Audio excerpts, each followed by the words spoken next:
किसान भाइयों, कृषि ज्ञान में आपका स्वागत है। आज हम बात करने जा रहे हैं गन्ने में या धान में कोई भी फसल हो उसमें मोथा घास को एक ही स्प्रे से जड़ से ख़त्म करें। ये एक ऐसी दवा है जिसको हमने प्रैक्टिकल करके देखा है। और जो घास जो होती है, मोथा घास होती है, सबसे तेज़ी से बढ़ने वाली घास है और सबसे ज़्यादा उगने वाली घास है। और इसको हम जैसे ही स्प्रे कर देते हैं फिर दोबारा से फिर जमाती है, या खुदाई करा देते हैं उसके बाद फिर जम जाती है। ये एक ऐसी घास है जो सबसे तेज़ी से बढ़ती है।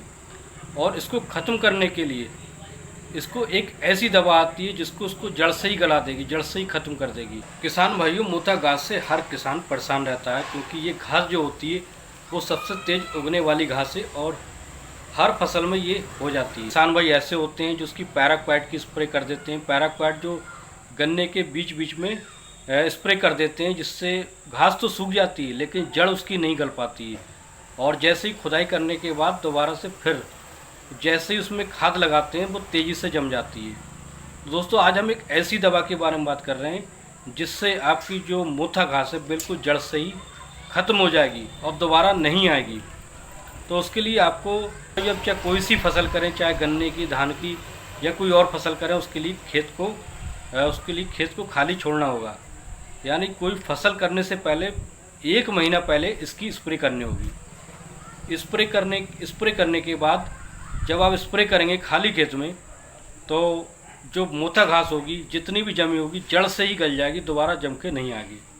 और उसके बाद हम अपनी फसल को लगा सकते हैं। और हम दवा के बारे में बात करें, दवा जो होती है इफ़को की, जो दवा की बात करें हम, इफ़को की ग्लाइकोसेल 41% आती है। और जिसकी डोज की बात करें, उसकी डोज लगभग 1 से 1.5 लीटर 1 एकड़ के हिसाब से घोल बनाकर इसका स्प्रे करेंगे। और स्प्रे इस तरीके से करें कि धीरे धीरे से एक एक पौधा जो है वो भीग जाए, ताकि जो मोथा है वो जड़ से गल जाए। और उसके बाद करने के बाद 10 से 12 दिन बाद फिर पानी लगा दें। इस तरीके से मोथा घास होगी वो जड़ से ही गल जाएगी और दोबारा खेत में नहीं होगी। क्योंकि किसान भाई, सबसे ज़्यादा किसान जो होते हैं मोथा घास से परेशान रहते हैं, क्योंकि ये एक ऐसी घास है जो हर फसल में बहुत तेज़ी से बढ़ती है और जल्दी ख़त्म नहीं हो पाती। किसान भाइयों, ग्लाइकोसेल 41% एसल ये एक ऐसी दवा है जो हमने प्रैक्टिकल करके देखी है। इसको लगाने के बाद मोथा घास जो बिल्कुल जड़ से समाप्त हो जाती है। और किसान भाइयों, आपकी समस्या का हल जो हो जाएगा बहुत ही सस्ते में हो जाएगा और ये कारगर दवा है।